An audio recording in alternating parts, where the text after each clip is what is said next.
Have you ever asked yourself why some men remain trapped in cycles of self-pleasure well into adulthood? Why grown men with responsibilities, perhaps even families, continue to retreat into private moments of masturbation? The answer lies not in morality or willpower, but in something far more primal: the refusal to face the shadow within. Carl Gustav Jung dedicated his life to examining these hidden psychological patterns. In his extensive writings on the psyche, he showed us that what we refuse to see in ourselves does not simply disappear. It grows stronger in the darkness, demanding expression through compulsion and repetition. The man who cannot stop masturbating is not primarily suffering from lust. He is suffering from an inability to integrate his full psychological reality. What appears as a simple physical act is actually a complex psychological escape, a momentary dissolution of the ego into pure sensation, a temporary relief from the burden of consciousness. Perhaps you've noticed this pattern in yourself or someone close to you. The cycle of tension, release, shame, and repetition. The rush of dopamine that floods the brain, creating a brief island of pleasure in a sea of discomfort. The momentary escape that, once finished, leaves you exactly where you started, or perhaps in an even deeper hole of self-judgment. But what if I told you that this compulsion is not about sex at all? What if this act, repeated countless times in darkened rooms illuminated only by screen light, is actually about something much more fundamental: the refusal to grow up, to become whole, to face the darkness within that Jung called the shadow. The shadow contains everything we deny in ourselves: our aggression, our power, our darkness, our intensity. For many men, these aspects are too frightening to face directly. Society tells them to be gentle, controlled, rational. So these energies get pushed down, repressed, hidden away. But energy cannot be destroyed, it can only change form. This is why masturbation becomes so compelling for the man-child. It offers not just physical release, but psychological escape. For a brief moment, he can experience intensity without vulnerability, power without responsibility, pleasure without the messy reality of dealing with another human being who has needs and expectations. Jung would identify this as a symptom of arrested development, the man-child refusing to undergo the necessary psychological death and rebirth required for true maturity. He remains stuck in what Jung called the provisional life, always preparing for real life, but never actually living it. When a man uses masturbation as his primary relationship to his own sexuality, he is choosing the known over the unknown, control over surrender, fantasy over reality. He is choosing the immediate comfort of the mother archetype over the challenging call of the father archetype that demands he face the world as it is. The man-child wants the pleasure of adulthood without its burdens. He wants the intensity of sexuality without the vulnerability of intimacy. He wants power without responsibility, intensity without consequence. This split creates a psychological wound that masturbation temporarily soothes but never heals. Look carefully at the men caught in this cycle. Notice how they often struggle with assertiveness in the world. They may be nice, accommodating, pleasant, but something is missing: the fire, the edge, the capacity to stand firmly in conflict and hold their ground. These qualities lie dormant in the shadow, expressing themselves only in private moments of fantasy. Jung said, "What you resist persists." And that is precisely what happens with the man-child.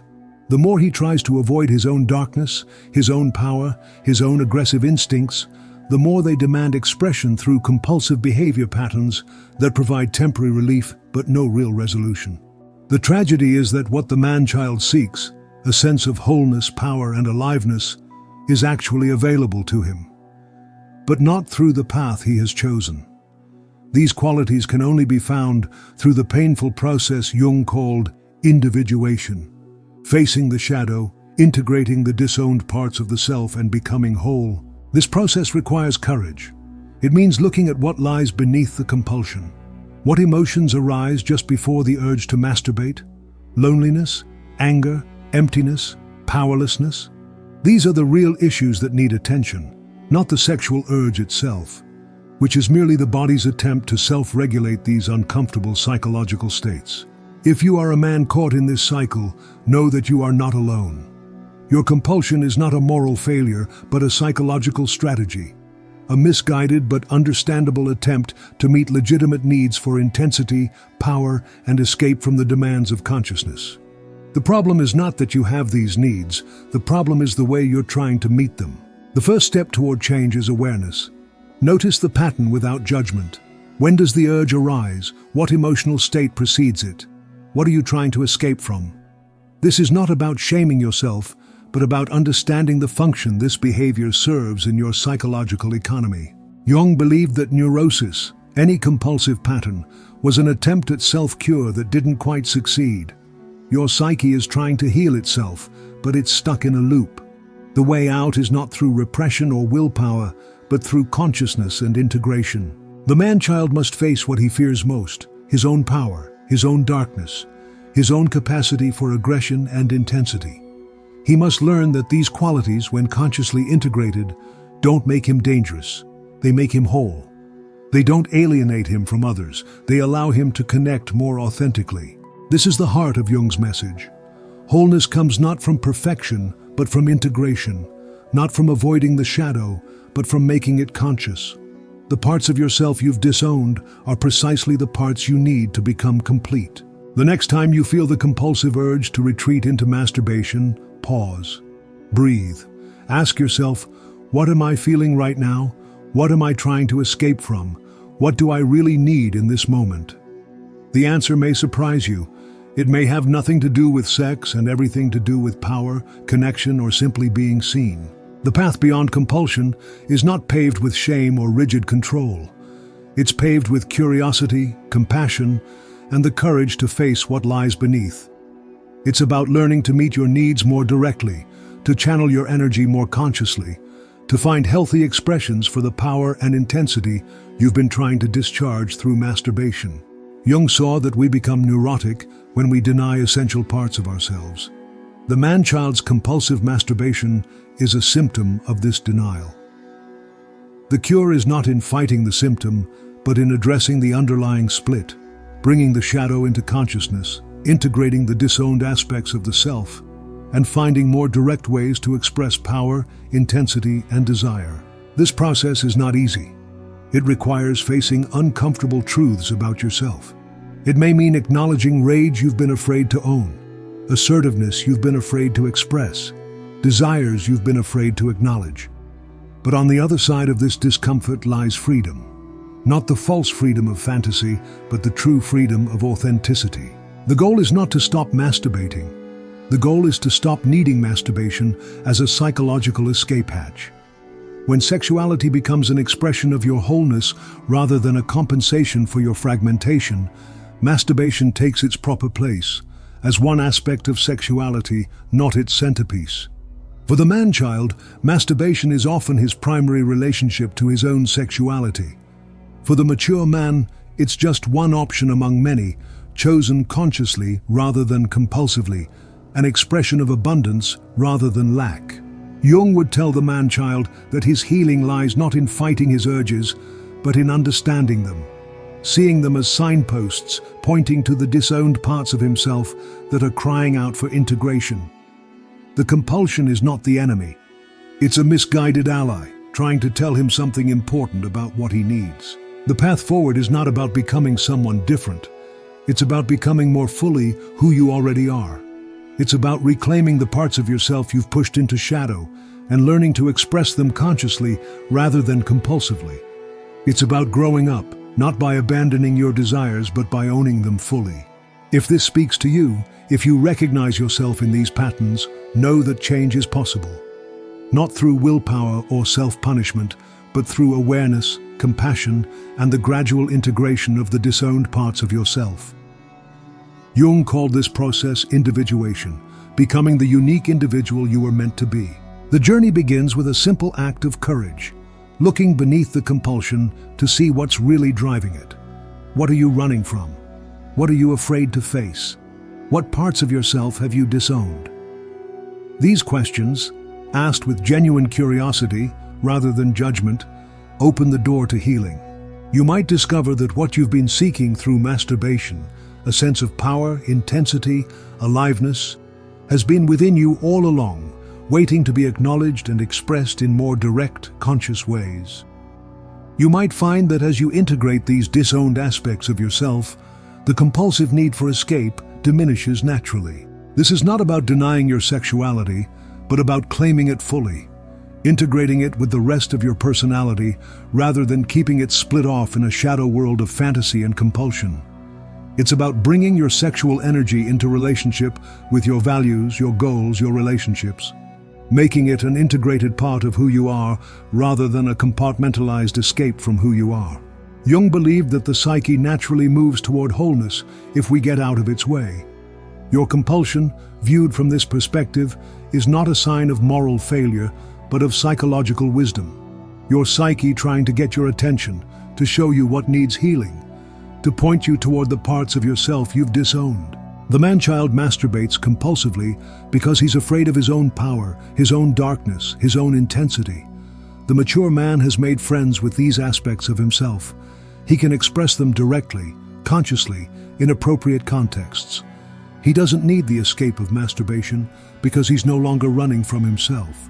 Consider the man who rushes to masturbate whenever he feels a hint of rejection or failure. What he's really seeking isn't sexual release, but emotional regulation, a way to numb the pain of inadequacy, to temporarily boost his sense of power and control. But this strategy keeps him trapped because he never learns to face and process these difficult emotions directly. Or think about the man who turns to pornography and masturbation whenever he feels lonely. The images on the screen create an illusion of connection, a fantasy of being wanted, desired, powerful. But this pseudo-connection only deepens his actual isolation, creating a cycle where real intimacy becomes increasingly frightening, compared to the safe, controlled world of fantasy. Jung would say that these men are not primarily suffering from sexual addiction, but from a disconnection from their authentic selves.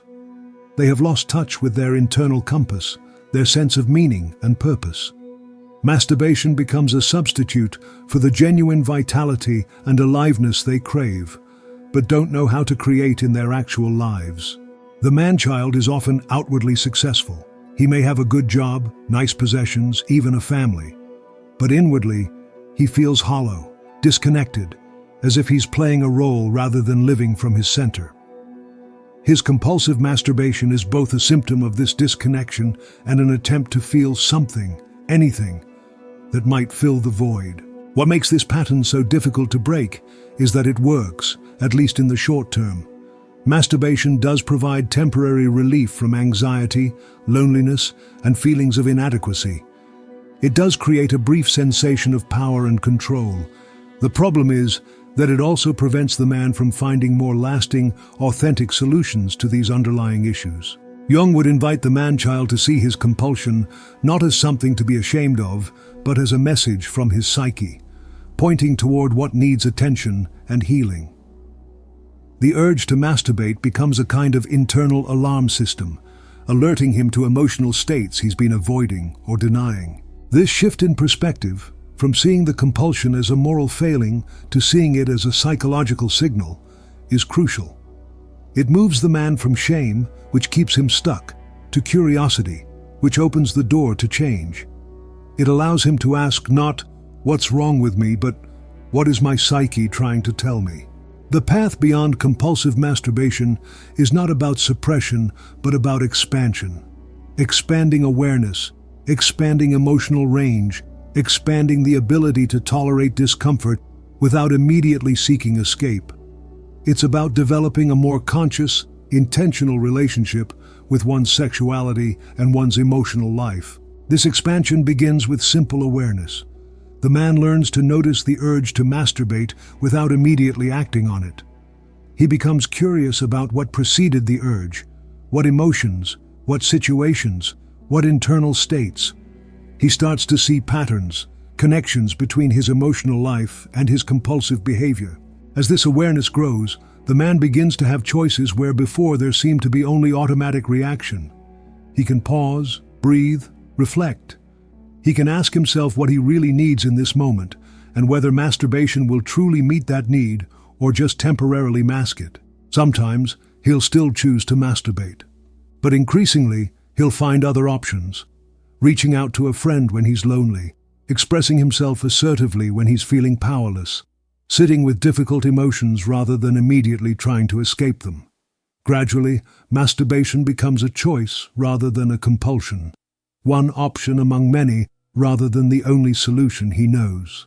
Jung believed that this kind of psychological growth requires confronting the shadow, all the aspects of ourselves we've disowned or denied. For many men, the shadow contains not just negative qualities like anger and aggression, but also positive ones like sensitivity, vulnerability, and the capacity for deep connection. The man-child's compulsive masturbation often serves to keep these shadow elements at bay. It's a way of discharging energy that might otherwise lead to uncomfortable awareness of disowned parts of the self. But paradoxically, it's only by facing these disowned parts that the man can find the wholeness and integration he's unconsciously seeking. This integration doesn't happen all at once. It's a gradual process of becoming more conscious, more aware, more willing to see and accept all aspects of oneself. As Jung put it, there is no light without shadow, and no psychic wholeness without imperfection. The goal is not to become perfect, but to become more fully who you already are. For the man caught in compulsive masturbation, this means neither condemning his sexuality nor being ruled by it, but developing a more conscious relationship with it. It means seeing his sexual energy not as something separate from the rest of his life, but as an integral part of his vital force, his creativity, his capacity for connection and aliveness. As this integration proceeds, something remarkable happens. The compulsion begins to lose its grip, not because the man has suppressed it through willpower, but because he no longer needs it in the same way. He has found more direct, more satisfying ways to meet the needs that were driving the compulsion. The mature man still experiences sexual desire, still enjoys sexual pleasure, may still masturbate.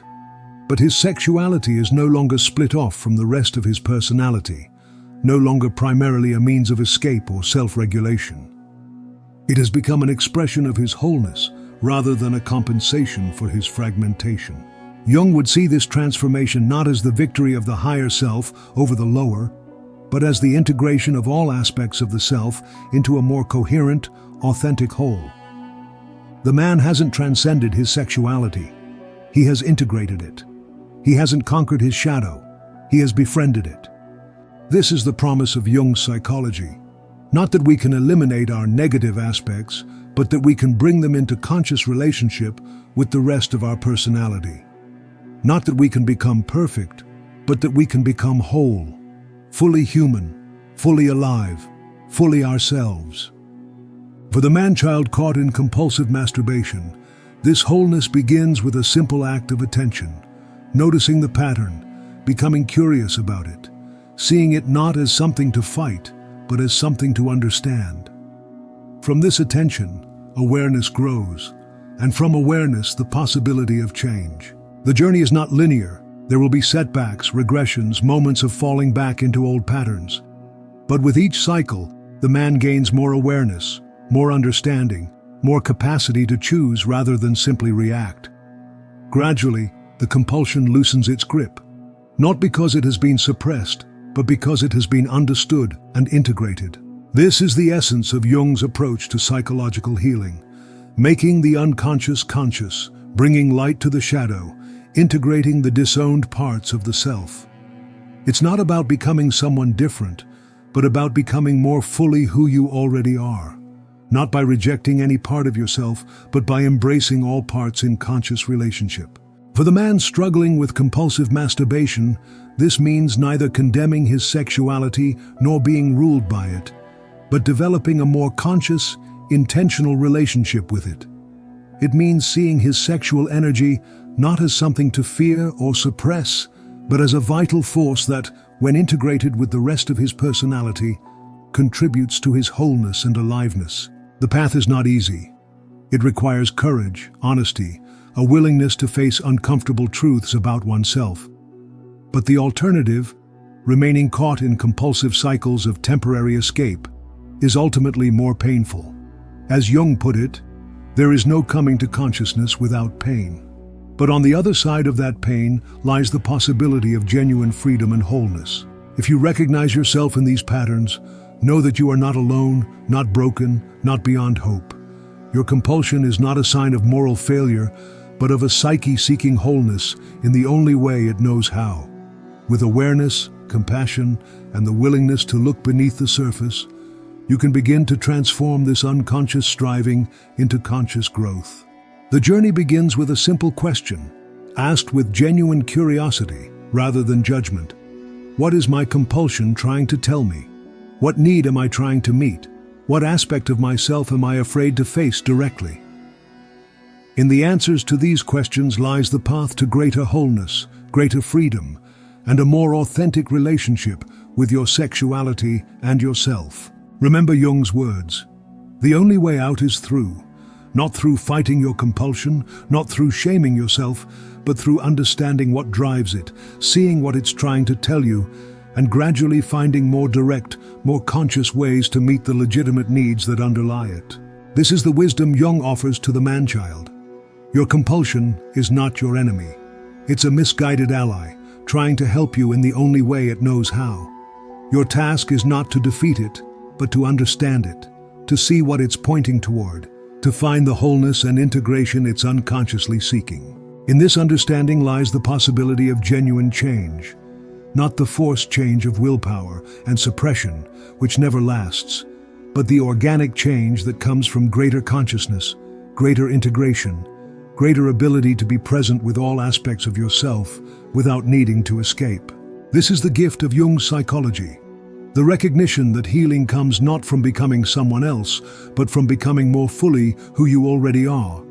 Not by rejecting any part of yourself, but by bringing all parts into conscious relationship, creating a wholeness that includes both light and shadow, both strength and vulnerability, both power and tenderness. For the man caught in compulsive masturbation, this wholeness begins with simple awareness, noticing the pattern, becoming curious about it, seeing it not as something to fight, but as something to understand. From this awareness, the possibility of genuine change emerges. Not the false change of temporary willpower, but the lasting change that comes from greater consciousness and integration.